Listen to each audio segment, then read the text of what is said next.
Assalamu alaikum, everyone. So today we're going to dive into something really powerful, what many scholars call the Qur'an's 10 commandments. You'll see that in just 3 short verses, we get a complete blueprint for a just and righteous life. It's like a divine plan for building a better world, and it all starts with ourselves. This is a question that every single civilization has had to ask itself. What are the absolute core rules you need for a just society? It's a huge, timeless question. The answer we're digging into today was revealed over 1,400 years ago, but you'll find it's just as relevant now as it was then. But to really get why this blueprint was so revolutionary, you kind of have to picture the world it landed in. 7th century Mecca had some deep-seated problems. Pagan traditions meant people were basically making up their own rules about what was right and wrong. Socially, the horrific practice of burying baby girls alive was common, mostly out of poverty or shame. And economically, corruption was just rampant. I'm talking guardians stealing from orphans and merchants cheating in business like it was normal. It was into this world that this new divine moral code was introduced. So, where do we find this answer? It's right there in the 6th chapter of the Quran, Surah Al-Anʿām, specifically in verses 151 through 153. You can almost think of them as a divine constitution. These aren't just suggestions. They are powerful, direct commandments that really lay out the core pillars of the faith. And you just have to look at the opening line. It is so powerful. God tells the prophet, peace be upon him, to say, "Come, I will recite what your Lord has truly prohibited." I mean, this was a direct challenge to all those man-made rules of the time. It was a declaration saying, hey, put aside all those basest traditions and listen to what your Creator has actually forbidden.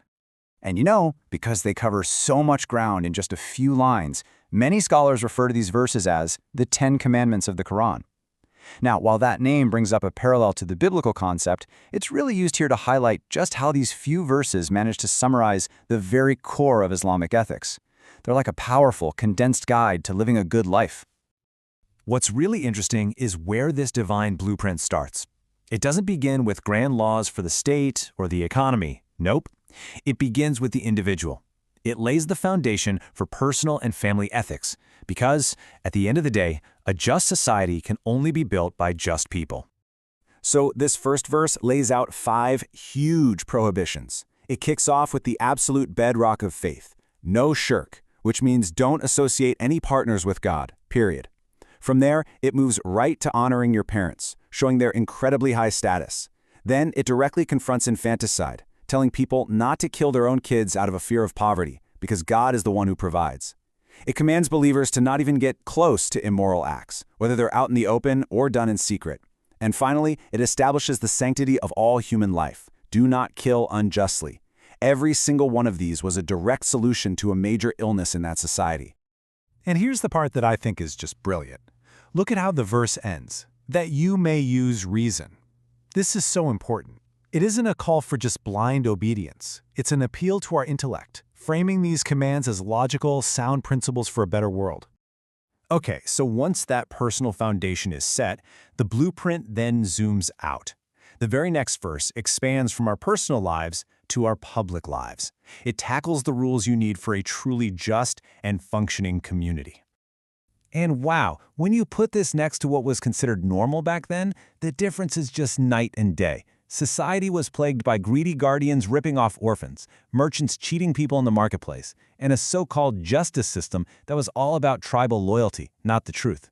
The divine command completely flips this on its head.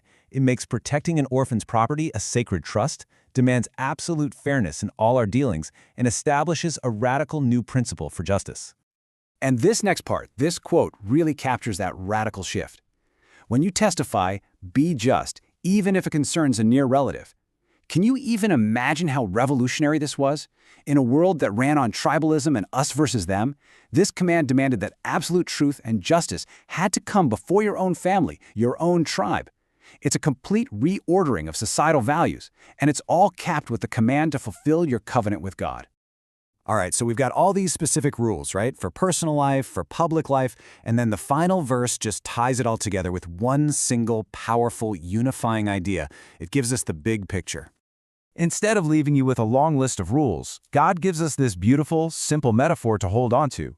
This is my path, which is straight. What this means is that worshiping God alone, honoring your parents, being just in your business, these aren't just separate random rules. They are all mile markers on a single, straight path that leads directly to Him.